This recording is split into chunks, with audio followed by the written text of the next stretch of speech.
Let's mic, history को जानो।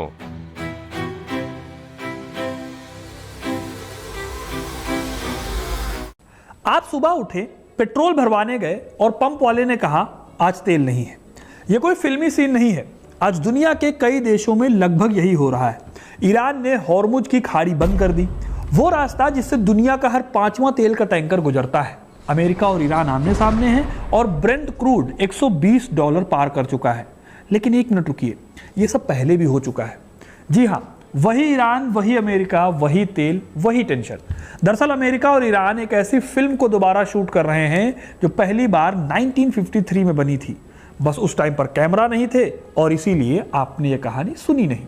इस कहानी का नाम है ऑपरेशन एजैक्स। 1953 में भी तेल था, अमेरिका था, ईरान था और एक इंसान था जिसने कहा हमारा तेल हमारा हक।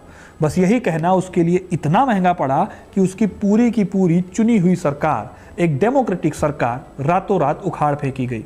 और यह काम किसी दुश्मन देश ने नहीं, बल्कि दुनिया में डेमोक्रेसी का झंडा उठाने वाले अमेरिका ने किया। आज जो आग हॉर्मुज में जल रही है, उसकी चिंगारी 70 साल पहले वॉशिंगटन के एक बंद कमरे में फेंकी गई थी। तो अगर आप समझना चाहते हैं कि दुनिया यहां तक पहुंची कैसे, तो पहले आपको 1953 को समझना होगा। साल 1953 महीना अगस्त, ईरान के शहर तेहरान में हलचल मची हुई थी। एक तरफ जिंदाबाद के नारे थे तो दूसरी तरफ मुर्दाबाद के नारे लगाए जा रहे थे। ईरान के पीएम को हटाने के लिए यह पूरा मूवमेंट चल रहा था। लेकिन इन नारों के पीछे का असली खेल तेहरान में नहीं, बल्कि वॉशिंगटन और लंदन के बंद कमरों में खेला जा रहा था। इस खेल का मोहरा थे मोहम्मद मोसादेक और इस खेल में नजर थी ईरान के तेल पर। क्या आपने कभी सोचा है कि कैसे महज कुछ लाख डॉलर्स और चंद भाड़े के दंगाइयों की मदद से एक पूरी की पूरी डेमोक्रेटिक सरकार को जड़ से उखाड़ा जा सकता है? आज मैं आपको यही कहानी बताने वाला हूं, जिसे इतिहास में ऑपरेशन एजैक्स के नाम से जाना जाता है। यह सिर्फ एक तख्ता पलट नहीं था, बल्कि हिस्ट्री का वो टर्निंग पॉइंट था जिसने मिडिल ईस्ट का चेहरा हमेशा के लिए बदल दिया। कौन थे मोसादेक? क्यों CIA ने इस ऑपरेशन को पहले मना किया लेकिन बाद में मजबूरी में इस ऑपरेशन का हिस्सा भी बना? और कैसे अमेरिका ने दुनिया का पहला तख्ता पलट अपने हाथों से किया? ये सब जानेंगे आज के इस वीडियो में, तो वीडियो को अंत तक जरूर देखिएगा, क्योंकि अपना इतिहास नहीं जानोगे तो खुद को कैसे पहचानोगे। दोस्तों, UPSC आज भी इंडिया के सबसे टफ एग्जाम्स में से एक है। हर साल 10 लाख लोग इस एग्जाम के लिए अपीयर होते हैं या फॉर्म भरते हैं। अब UPSC के लिए पढ़ते तो सब हैं, पर प्रीलिम्स वही निकालते हैं जो सही टाइम पर खुद को टेस्ट करते हैं। और सेल्फ टेस्टिंग का वो फॉर्मूला हमने एक्सपर्ट्स के साथ मिलकर महीनों की मेहनत के बाद तैयार किया है, वो भी सिर्फ आपके लिए। हिस्ट्री कनेक्ट की UPSC टेस्ट सीरीज को हमने इसी पर्पस से डिजाइन किया है कि आपका प्रोकास्टिनेशन खत्म हो जाए, टाल मटोल वाली बातें ना रह जाएं। एक प्रॉपर टाइम बाउंड शेड्यूल के साथ आपको 15 टेस्ट मिलेंगे जो पूरे सिलेबस को कॉम्प्रिहेंसिव तरीके से कवर करेंगे। इसमें सिर्फ आंसर नहीं होंगे, बल्कि इन डेप्थ एक्सप्लेनेशन मिलेगी आपको, जो आपको UPSC माइंडसेट में ट्रेन करेगी। आपको पता है कि मैं अपने कंटेंट की क्वालिटी से कभी भी समझौता नहीं करता हूं और वही सीरियसनेस आपको इन टेस्ट पेपर्स में भी दिखेगी। अगर आप इस साल के प्रीलिम्स को लेकर सीरियस हैं और एग्जाम देना चाहते हैं, तो इस टेस्ट सीरीज को मिस करना एक बड़ी गलती हो सकती है। लिंक आपको डिस्क्रिप्शन और पिन्ड कमेंट्स में मिल जाएगा, वहां जाकर टेस्ट सीरीज को ज्वाइन कीजिए और अभी तुरंत चेकआउट कीजिए। तो कहानी में आगे बढ़ते हैं। इस पूरी कहानी का सेंटर है मोहम्मद मोसादेक, ईरान के वो नेता जो यूरोप से पढ़ लिख कर आए थे, वेस्टर्न डेमोक्रेसी के मुरीद थे। लेकिन जब बात अपने देश के रिसोर्सेज को लेकर आई तो उन्होंने उसी वेस्ट को चैलेंज भी किया। अब सवाल है कि मोसादेक किस रिसोर्स को बचाने की बात कर रहे थे, और क्या मोसादेक वाकई एक शहीद नायक थे, या फिर उनकी कुछ गलतियों ने उन्हें CIA और MI6 के जाल में फंसा लिया? यह सब जानने के लिए कहानी में थोड़ा पीछे जाना होगा। 1953 की इस कहानी का पहला चैप्टर लिखा गया 1901 में। ये वो ईरान था जहां के शाह ऐशो आराम की जिंदगी जी रहे थे। इसी ऐशो आराम के लिए इन्होंने अपने देश के फ्यूचर का सौदा ब्रिटेन के हाथों कर दिया। कजार वंश के शासक मुजफ्फर अल दीन शाह ने ब्रिटेन के एक बिजनेसमैन विलियम नॉक्स डार्सी को एक एक्सक्लूसिव राइट दिया। डार्सी को ईरान में तेल ढूंढने का राइट मिल गया। इस काम के लिए आपको पता है शाह को कितना पैसा मिला? सिर्फ $20,000। यही नहीं, डील ये भी हुई कि जो भी प्रॉफिट होगा उसका 16% ईरान को मिलेगा।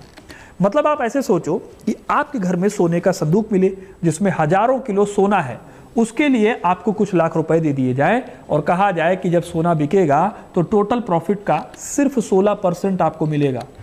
यह सुनकर आपको ये डील कहीं से भी वैलिड या जायज लगेगी, लेकिन ईरान के शाह को लगी जनता कुछ कर नहीं सकती थी, क्योंकि ज़्यादातर लोगों को इस डील के बारे में भनक तक नहीं थी। डार्सी की कंपनी को कामयाबी मिलती है 1908 में, जब ईरान के मस्जिद सुलेमान में तेल की खोज हो गई। इस खोज से ब्रिटेन की किस्मत बदल गई। कुछ ही सालों बाद जब पहला वर्ल्ड वॉर छिड़ा तो ब्रिटेन को समझ आया कि कोयले से अलग अगर नेवी को चलाने के लिए ऑयल मिल जाए तो ज़्यादा फायदा होगा। इसीलिए ब्रिटिश सरकार ने पहले ही इसमें बहुत सी हिस्सेदारी खरीद ली। इस तरह एंग्लो पर्शियन ऑयल कंपनी बनी, जिसे बाद में एंग्लो ईरानियन ऑयल कंपनी भी कहा गया। इसी कंपनी को बाद में BP या ब्रिटिश पेट्रोलियम नाम दिया गया। अब सिचुएशन ये हो गई थी कि ईरान की ज़मीन से निकलने वाले तेल से ब्रिटिश सरकार जितना टैक्स कमा रही थी, उतना पैसा ईरान की सरकार को अपने ही तेल से नहीं मिल रहा था। ध्यान से देखोगे तो ये एक सॉवरेन देश का अपमान है, जैसे ब्रिटिशर्स ने हमारे देश में किया कि हमें कच्चे माल की फैक्ट्री और तैयार माल का बाजार बना दिया। हमारे देश का पैसा बहुत सारा ब्रिटेन और दुनिया की बाकी कॉलोनीज में लगा दिया। वैसा ही कुछ ईरान के तेल के साथ हो रहा था। इसी तेल ने फिर आग दी ईरान के राष्ट्रवाद, नेशनलिज्म को। 1940 आते आते ईरान में लोगों का गुस्सा बढ़ने लगा। प्रोटेस्ट हो रहे थे जो सवाल कर रहे थे कि अगर ऑयल ईरान के पास है तो ईरान गरीब क्यों है। इसी बढ़ते गुस्से ने एक आदमी को नेता बनाया। इस नेता का नाम था मोहम्मद मोसादेक। मोसादेक कोई नॉर्मल आदमी नहीं थे, वो भी कजार राजवंश से जुड़े हुए थे, लॉ डॉक्टरेट थे। उन्होंने नारा दिया कि शाह को शासन करना चाहिए, राज नहीं करना चाहिए। उनका मानना था कि ईरान का तेल ईरानियंस का है। इसी स्ट्रगल के बीच 1951 में प्रो ब्रिटिश प्रधानमंत्री रजमारा की हत्या हो गई। इसके चलते मोसादेक की नेशनल फ्रंट पार्टी को संसद में बहुमत मिला। फिर मोसादेक PM बने।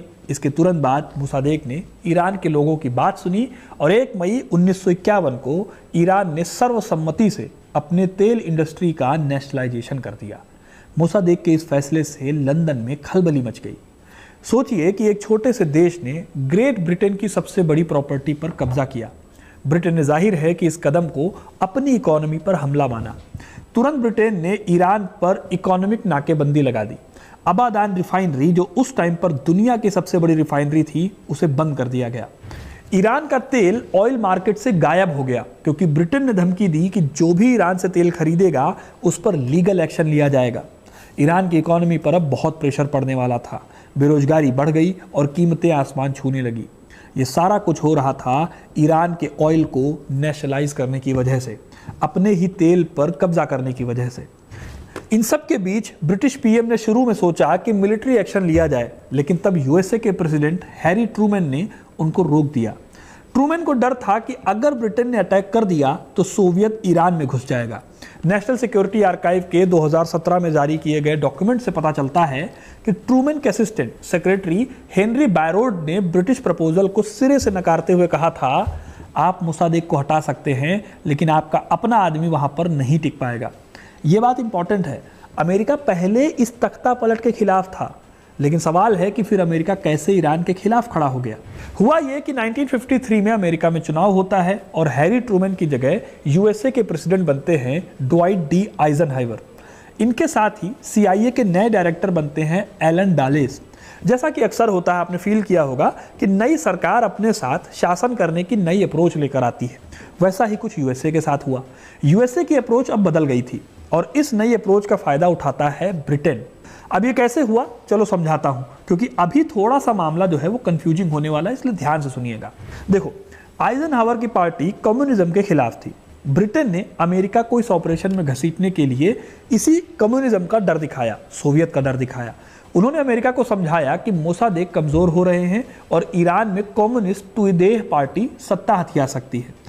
आइजनहावर एडमिनिस्ट्रेशन ने तुदेह को लेकर एक बहुत ही अनक्लियर और चिंताजनक साक्ष्यों को बहुत सीरियसली ले लिया।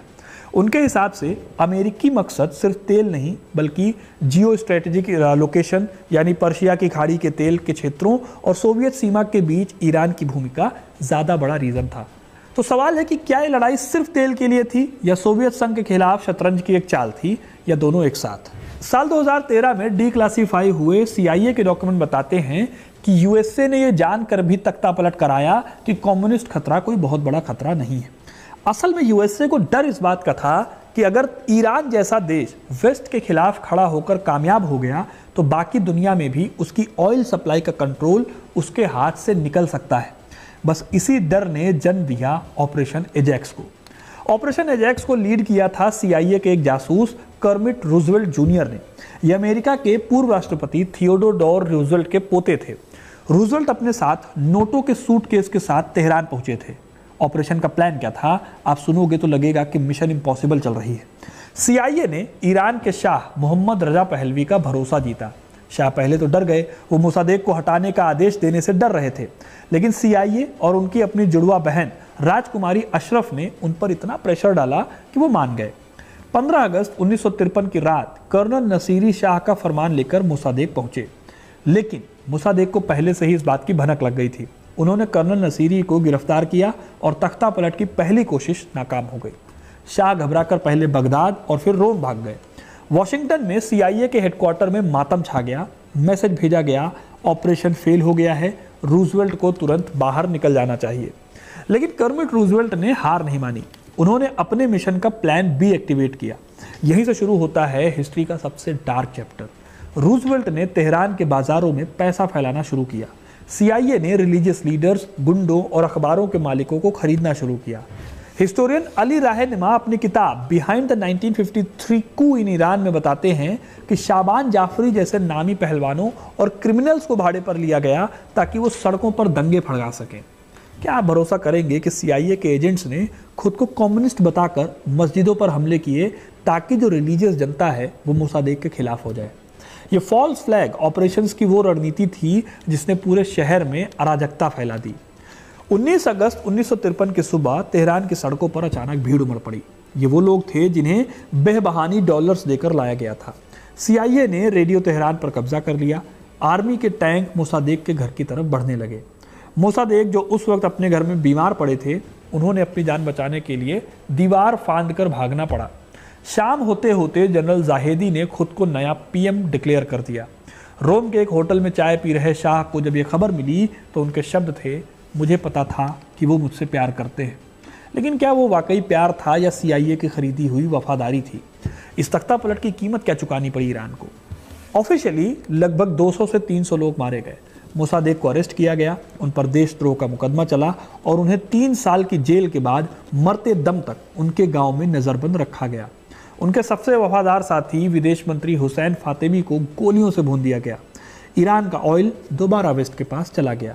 एक नया ऑयल कंसोर्टियम बना जिसमें अब सिर्फ ब्रिटेन नहीं बल्कि अमेरिकी कंपनीज की भी 40% की हिस्सेदारी थी। ईरान को मुनाफे का 50% तो मिला, लेकिन उसकी जो संप्रभुता थी उसका गला घोंट दिया गया। यहीं पर दोस्तों एक बहुत ही इंटरेस्टिंग और बहुत ही कंट्रोवर्शियल पहलू भी आता है। कुछ हिस्टोरियंस जैसे कि रे तकेह कहते हैं कि CIA का रोल सिर्फ एक चिंगारी था। असल में ईरानी सोसाइटी खुद मोसादेक से ऊब चुकी थी। वो कहते हैं कि मोसादेक ने संसद को भंग करके खुद को डिक्टेटर जैसा बना लिया था, इसीलिए जनता उनके साथ खड़ी हुई। लेकिन मार्क गैसी और उसकी जैसे स्कॉलर्स ऐसा नहीं मानते। वो कहते हैं कि बिना विदेशी फंडिंग और प्लानिंग के जनरल जाहेदी जैसे कमज़ोर नेता कभी भी सक्सेसफुल हो ही नहीं सकते थे। ये बहस आज भी जारी है कि ईरान की सरकार उस वक्त खुद गिरी थी या उसका कत्ल किया गया था। अब सवाल यह है कि इस तख्ता पलट से मिला क्या? रजा शाह पहलवी ने अगले 26 सालों तक ईरान पर रूल किया। उन्होंने अपनी सीक्रेट पुलिस सावाक बनाई जिसे CIA ने ट्रेनिंग दी थी। सावाक ने ईरान के हर डिसेंट को कुचल दिया। जब आप लोकतंत्र के सारे रास्ते बंद कर देते हैं तो सिर्फ क्रांति का रास्ता बचता है। 1979 की ईरानी क्रांति का बीज उसी दिन बो दिया गया था जब मोसादेक को सत्ता से हटाया गया। आज जब हम ईरान और अमेरिका के बीच की गहरी दुश्मनी देखते हैं तो उसकी जो रूट्स हैं वो 1953 में छिपी हुई हैं। 2000 में अमेरिकी विदेश मंत्री मेडेलिन अल्ब्राइट ने पहली बार एक्सेप्ट किया था कि 1953 का तख्ता पलट ईरान के पॉलिटिकल डेवलपमेंट के लिए बहुत बड़ा झटका था। 2009 में बराक ओबामा ने काहिरा के अपने भाषण में इस घटना का जिक्र करते हुए ईरान के साथ संबंधों को सुधारने की कोशिश भी की, लेकिन ऐसा नहीं हो पाया। सोचिए, अगर उस दिन तख्ता पलट ना हुआ होता तो क्या आज का ईरान एक मॉडर्न डेमोक्रेसी होता? क्या तब भी मिडिल ईस्ट में अपनी अस्थिरता होती? हिस्ट्री में अगर और मगर की गुंजाइश नहीं होती, लेकिन ये सवाल हमें सोचने पर मजबूर करते हैं कि आज जो डिसीजन लिए जा रहे हैं उनकी कीमत आने वाली पीढ़ियों को किस तरह चुकानी पड़ेगी। अब आपको यहाँ पर एक और बात सुननी पड़ेगी। इस वीडियो का मकसद ये नहीं है कि देखो हाय ईरान के साथ क्या हुआ, हाय ईरान के साथ क्या हुआ। आपको ये समझने की ज़रूरत है कि कोई भी देश जब अपने इंटरनल खतरों से जूझ रहा होता है तो अक्सर उसका फ़ायदा कोई और उठा लेता है। आज जो ईरान कर रहा है या खामेनेई की जो भी पॉलिसीज़ रही हैं ह्यूमन राइट वायलेशन की, वो किसी भी दिन माफ़ी के काबिल नहीं है। उन पर बहस होनी चाहिए, उन पर बात होनी चाहिए, उनको कंडेम किया जाना चाहिए। लेकिन इसका मतलब ये नहीं है कि कोई और देश ये तय करने लगेगा कि दूसरे देश में क्या होगा और क्या नहीं। मैंने पिछले वीडियो में कई बार ये बात कही गई कि ईरान को लेकर आपका सॉफ्ट कॉर्नर है। बात यहाँ पर सॉफ्ट कॉर्नर या हार्ड कॉर्नर की नहीं है, बात इस अंडरस्टैंडिंग की है कि क्या आप किसी देश के फॉरेन इंटरवेंशन को धर्म के चश्मे से तो नहीं देखते। बाकी मैंने अपनी बात रख दी, आपको क्या लगता है कमेंट करके ज़रूर बताइए। यहाँ तक आए हैं तो वीडियो को लाइक और शेयर ज़रूर कीजिएगा, और ऐसी इंटरेस्टिंग कहानियों के लिए, इतिहास से जुड़े रहने के लिए हिस्ट्री कनेक्ट को सब्सक्राइब ज़रूर करें। धन्यवाद।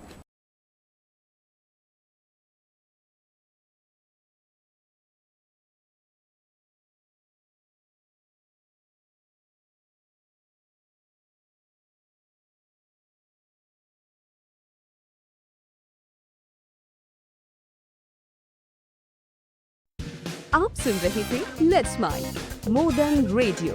फॉलो कीजिए हमें हमारे सोशल मीडिया प्लेटफॉर्म्स पर।